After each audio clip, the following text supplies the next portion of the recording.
So when they came back from those like efforts, everything was great.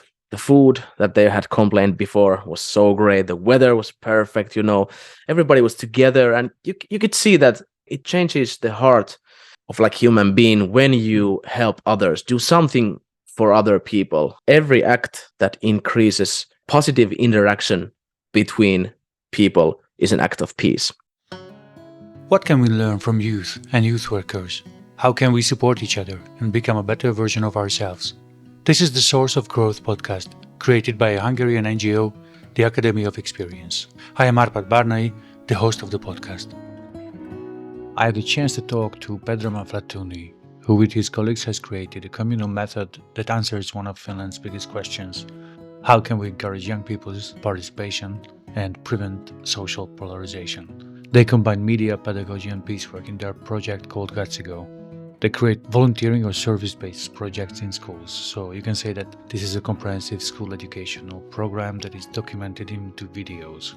By screening these videos locally and sharing them on social media, they do a great job of inspiring the whole country. They improve the resilience and cooperative skills of their participants in the project, and these are crucial when we face the future challenges in our lives.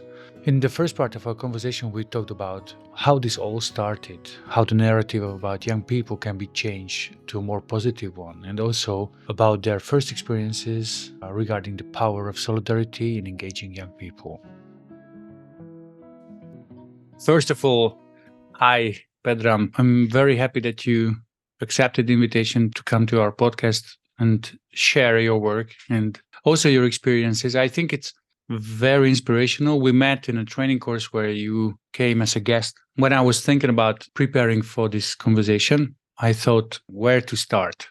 So I did research. You work with youth in school settings. And if I look at your homepage, it's written there that over 3,000 youth is involved. In my understanding, it's experiential learning, non-formal education activity in community settings, in schools, and there's a very important piece of it. It's peace building. So there's a lot to unpack. And why I find your work very inspiring also that we have volunteering-based project with youth, and I see that it can have a huge impact. Let's take a step back and just give you a chance to define who you are, what do you do, how do you tell it to people who meet you for the first time? Thank you so much for having me here. It's really, really cool to do this. First of all, I have to tell you that our English pages are outdated. Right now, we have been working with over 4,000 youth, so 1,000 more. The thing is that we basically go to different schools and involve all of the 8th graders of that school. Sometimes it might be 9th graders, but 95% of times it has been 8th graders. So our target is 14 to 15-year-old youngsters. About myself a little bit, I was educated to be a community educator, which doesn't exist in almost no other countries than maybe North Europe. Really shortly about it, it's like an education where you can work with youth, elderly, children, different age groups, kind of like something about youth working and something about working with the elderly. It's an education that is not really specific, but you can do a lot of things. So not only youth work, but working with communities. Yeah, exactly. Communities. That's the main thing, working with communities and building better communities. So then before that, I was studying to be a professional musician in musical theater. So I was also dancing and singing for 4.5 years in the school. Yeah, it was really cool. But after that, I went to study community educator, and I was like, what should I do? I have like no idea, because like in the youth work field, I was really interested in youth, because I realized one time when I was actually, after that I graduated from musical theater school, I was going to part-time job as a selling electricity to people on the streets. It was this electrical company, and then when I was meeting youth, I realized that this is my thing. I could really easily talk with the youth, and I was so excited to be with youth. And before that, I had also been working in youth camps and organizing these camps and like coaching the youth and stuff like that. So suddenly I realized that I really want to do work with youth. Fast forward to the time when I was finishing from this community educator studies, then I heard about the pre-version of Gutsy Go, where I'm working now, it didn't exist. So there was this kind of demo version starting. They were going to this one city where had been like really crazy fights between youth. The city is Forssa. I'm glad you mentioned this because I read a bit about what you do and I was shocked. Like it says on your homepage that it was in 2016. It says that there was a cycle of violence among youth, mass violence. So could you describe what the situation was that sparked this whole thing that you do at Gutsy Go? I wasn't working at Gutsy Go that time. What I remember is that so there was this cycle of violence in the Forssa city, and my former colleague Pedram Aflatuni, who kind of started the idea of Gutsy Go with my other colleague Veera, who is still working with me. So they had been in contact with Forssa about something else maybe before, but they both, Aram and Veera, quit their job. They had been doing television for 10 to 20 years, but they both wanted to kind of go to do something more meaningful. They made a brave move starting Gutsy Media, and they wanted to do something different, not like traditional TV anymore. So these guys at Forssa, they knew that they had this idea of Gutsy Media, and they had said something that we're going to do something big with youth, and we're going to change narratives of youth and stuff like that. So there was police of Forssa contacted Aram and Veera and said that, hey, you have to do something here. Like we have this really big problem, that cycle of violence, and it's all going viral on the media. Somebody had thrown a Molotov cocktail to somewhere and burned someplace or something crazy. So they were like, we have to change the narrative of media. We cannot have Forssa going down with all of this bad stuff that we're hearing about youth. There were some tensions in the city of Forssa, exactly. and also youth were quite involved in that, and also the media enhanced it a lot. So they showed these narratives. Okay, youth are violent, and then the other youth groups reacted. How to picture this? It was a gang fight, or there were some gang fights, and there were like people were like organizing to gangs, and all of this is really hard to say how true it is, but at least it was really big in media, and outside it looked like Forssa has so crazy problem now, youth are getting crazy, and I don't know, some older guy was killed in some bar accident or whatever, and people were connecting all of this stuff, and it's like a vicious circle, So they were like, you have to come here and do something. I know that you are working with youth and you are working with media, so we believe that you have the tools to change this. So they were like, whoa, okay, we have to take this challenge and we have to really do something about it. So what they came up then was that they made all of the 9th graders of the whole city to come together for 2 days and rewrite their own future. So I was called at that time, hey, Pedram, you have to come here. I need you to be one of the coaches. So I was like, first of all, I understood it wrong. I thought that it was all live event, that there's going to be big cameras and it's going to be like live. Maybe it was so complicated when it was explained to me that I didn't really realize. So I was really like, okay, I have to coach all of these youth groups and I have to be like live.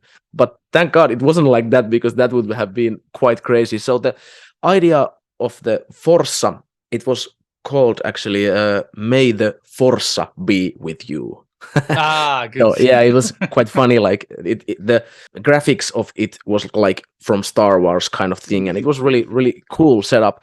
So all of these 9th graders, I don't remember if in Forssa there was 3 schools that has 9th graders. So all of the 9th graders came from those comprehensive schools to one place. It was one of the schools, and they were divided into groups.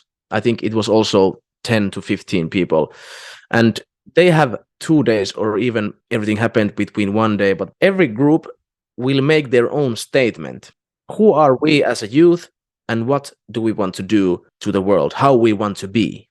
They might have different kind of ways to express this. Some group made a rap. I remember my group was actually one of who made a rap kind of statement. So one guy was rapping and everyone else was like making the beat. And so we were like thinking together and stating who we are as the youth. And how it came out was that there was 360 cameras filming all of those statements.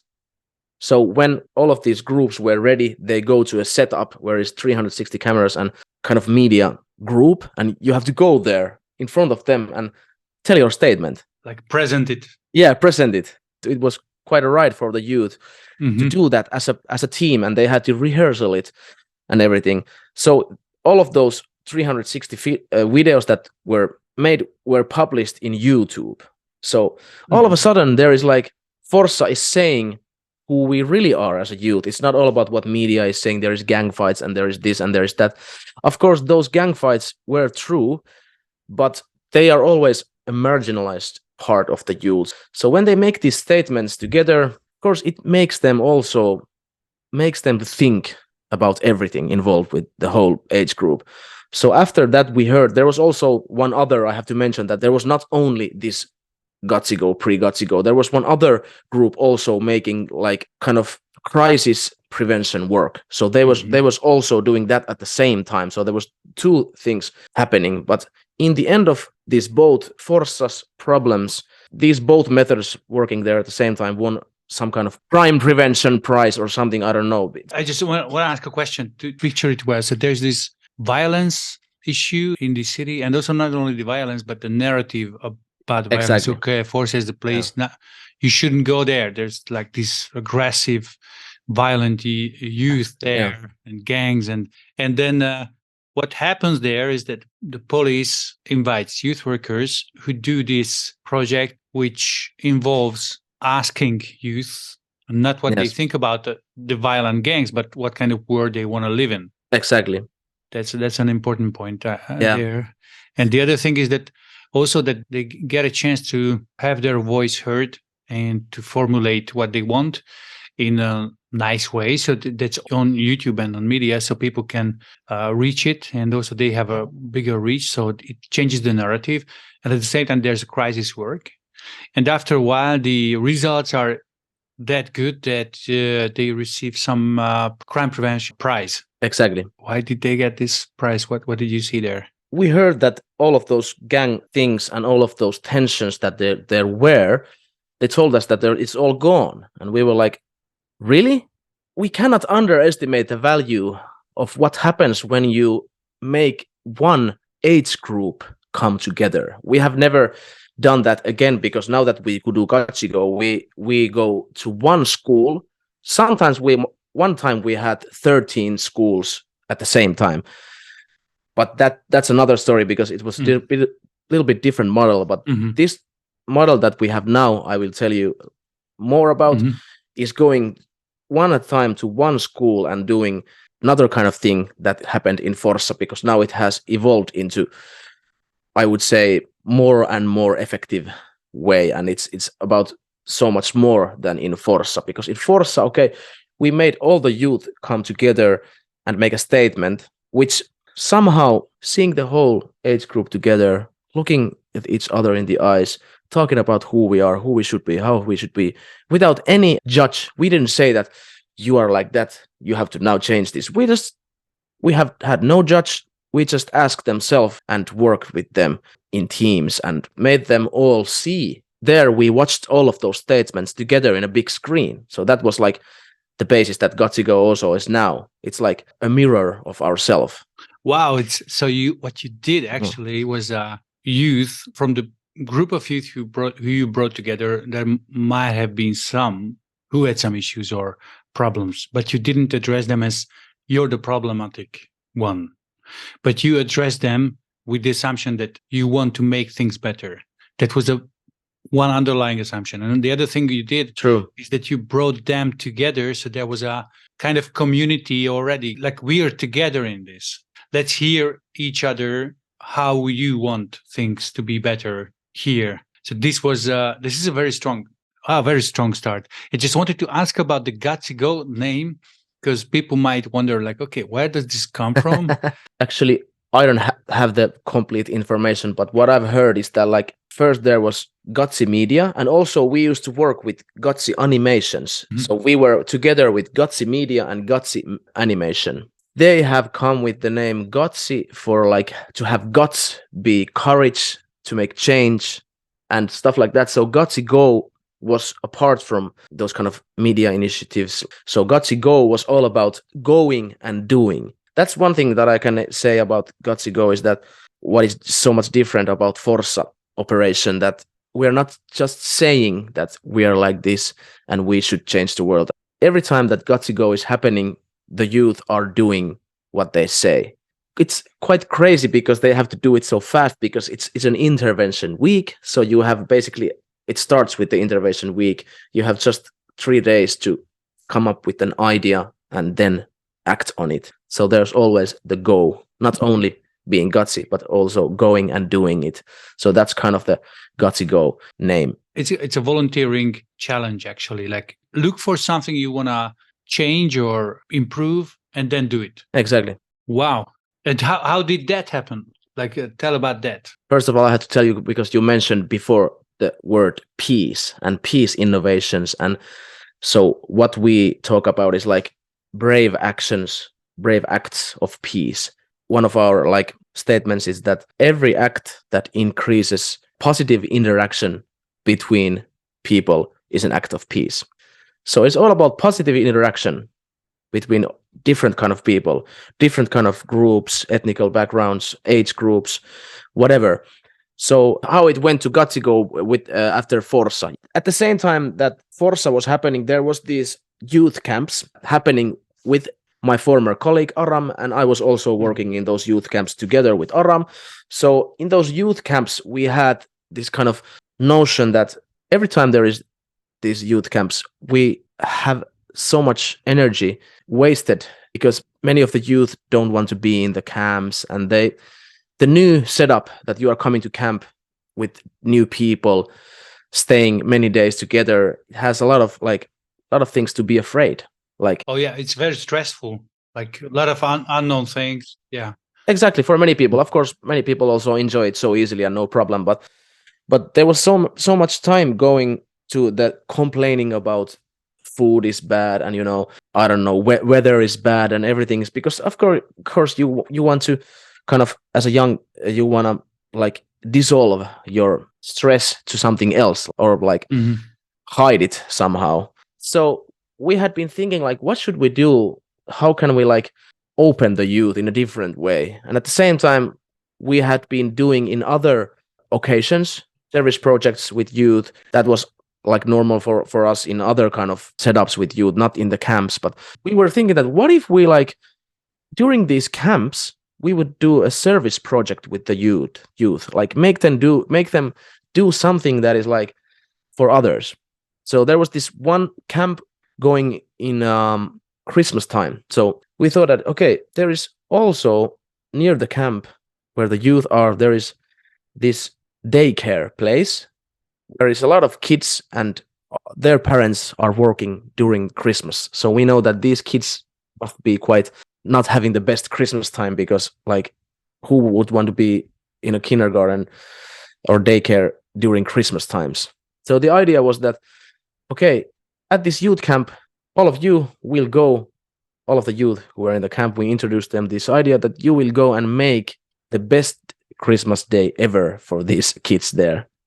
So it's like a bit of a challenge, because they come to these camps and they're going to do a lot of stuff, having fun, playing football, and normal like youth camp stuff, which is not so challenging. But all of a sudden we present them a really crazy challenge and they have to plan it. Also we make them film it, because we wanted to make a video and show to their parents, and they had like a couple hours of time before they are going. So we had also already told to the daycare place that these youth are coming. Just adding something there. In these camps, it can be seen as, okay, now I'm kind of consumer here, so like you make me have fun. Yeah, and it's not co-created, and with this twist, not just challenging them, but building on their empathy and feeling for the other kids. Like, look, there are other kids who are in the daycare, so what if we just do something for them? You added this, I don't know how to call it, maybe open-hearted challenge. Like, it's not just, okay. That's a good word. And you reminded me to one of my memories. We were camping with foster home kids, like kids living in foster care, and it was a hiking camp with tents and stuff. So there was a lot of challenges there. And those kids were seen by quite a lot of adults around them as, oh, they are lazy, they don't want to do anything, they come to these camps, but everything is bad. And they didn't look very much motivated. But at a certain point, there was a stream, a small river that was just flooding, and the nearby village was in real danger. So people were just carrying these bags, and they were creating a dam to protect the village. There was a huge effort. What I noticed that the kids who were not motivated at all to do anything, when they saw that there's people in real need, they were just helping out wherever they could without being asked for. So this solidarity factor is a huge one. And what I really like in your idea, like, okay, you have a look at the youth and you involve this solidarity challenge. What was the outcome of that? What did you see and how did you go on with that?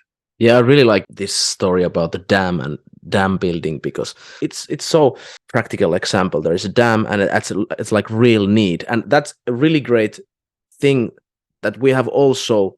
Before I go into the camp result, we have seen in these 6 years almost that we have been doing Gutsy Go is that if the idea that the youth come with is not based in a real need, it doesn't become so motivated and it doesn't become so good project. Like that's why we really try to concentrate on the fact that what is the real need behind this. For example, if they say that the elderly people are alone, we want to do some peace project for elderly and we know that they're alone. Okay, so do you really know that they're alone, and what do they really need? Is it that you guys go and talk with them and just hang out, or is there maybe chance that if you ask more, you know that they want to go out? Because one project that I will tell you later is exactly this example, that the real need was that the elderly almost never get to go out from this kind of hospital where you have some kind of sort of problems and you have to stay there for a long time. Most of the people are in wheelchairs and no one don't have time to take them out. So it's not only about the fact that they're alone, but it's the craziest thing is that they never get out. So, but what happened after the camp experience was that when they came back from the service project, like there was also one other idea. So half of the people went to the daycare and half of the people went to immigration center. So they went to meet refugees and teach them Finnish language. So when they came back from those like efforts, everything was great. The food that they had complained before was so great. The weather was perfect, everybody was together, and you could see that it changes the heart of like human being when you help others, do something for other people.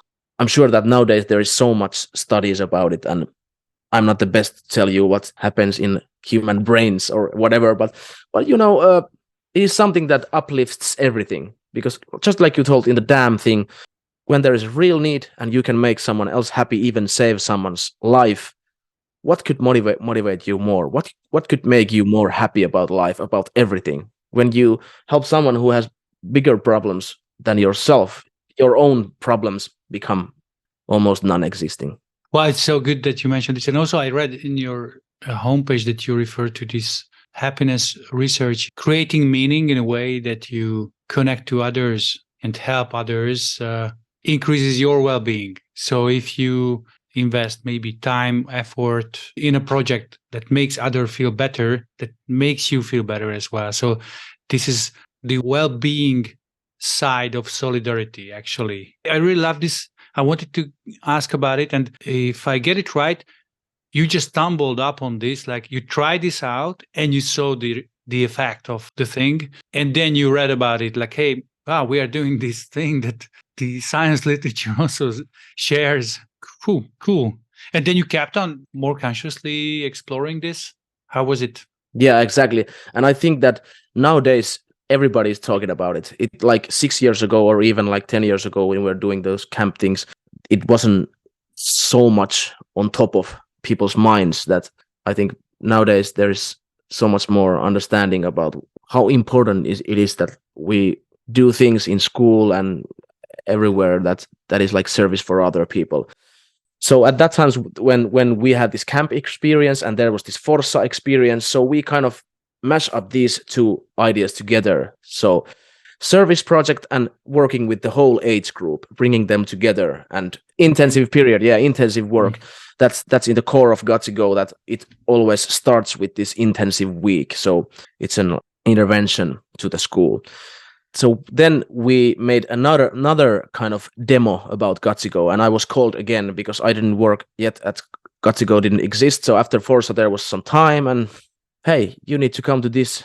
We're doing this new next level Forza, and this is another city that is like, there's also really great cynicism and trust, and unemployment is going down, and a lot of problems in this city, which was one area of one city. It was Kotka, Karhuvuori, that was the lowest unemployment in the whole Finland. So there was a lot of unemployed people, and cynicism was an issue, and trust within the community, that was an issue. Yeah. So it was like they kind of said that come here and do your thing, kind of thing. So that was the next level Gutsy Go. Then it was already that we made the youth to do these kind of service projects. So we had this 100 youth of one school, 8th graders, and the first time we did these Gutsy Go projects, and first time we edited videos in a really, really crazy pace, like all night editing, like Must have been tough. it was a tough one, but we were so motivated because it was so cool seeing all these kids doing these projects with elderly, with children, with immigrants. There was like so cool things happening, and we were like all the time so touched by the fact that all of these youth took the challenge, and they was really motivated. Of course, there was always, when we are doing these Gutsy Go weeks, there is certain amount of youth that don't want to do it. They're like, no, this is stupid. I don't dare to do this. And of course, it's hard one. It's a tough game. But every time when the week ends and we see those videos and what the whole age group of this one school has done, everybody is like, wow, we did a lot. Even if some people don't get involved, some youth don't get involved so much, they still see all of these projects in the big screen, and they get the feeling that we were doing a lot and everybody was involved. And maybe after the week somebody wakes up and message us, and it was so great, like, how can I continue this? Some of the youth that during the Gutsy Go week we felt that this youth don't even like what we're doing, but it takes some time deal with it and then realize that maybe it was quite great. And it might be that also that some youth, in my experience, have their own stories that result in them not being so active, or they want to check it out first. So, okay, I'm just watching. I'm kind of witnessing the whole thing, and you are not pushing them that you should participate, but just be here, have a look at it. And after a while, sometimes you get feedback from these youth, like, okay, I've checked it out, and actually this is quite good. So I want to make the next step and be more active. Is it like that? Yeah, definitely. But nowadays, because Gutsy Go has become so big and people already know us quite well, so now we have the opposite effect. At the same time, some people are like, no, I don't know, this Gutsy Go is stupid, I don't want to do anything like that. Some people are like, whoa, I have seen this and this video, and we want to do this again. We want to do it greater. So it's so crazy. Like, we have a couple of viral phenomena. For example, the teen bully experiment, and the Seniors Out project, and the Warm Hearts sauna project, where the youth took homeless people to the sauna with them and met them. And so all of these projects has been remade by youth who have been like inspired about the other youth that made these projects before. Thank you for listening to this episode of the podcast. If you found our work useful and inspiring, you can follow us by clicking on the links in the description. If you would like to support us, you can also do that by giving us feedback, recommending our work to others, or sending donations. As an NGO, we are grateful for any type of support. Take care, live well. We hope to see you again.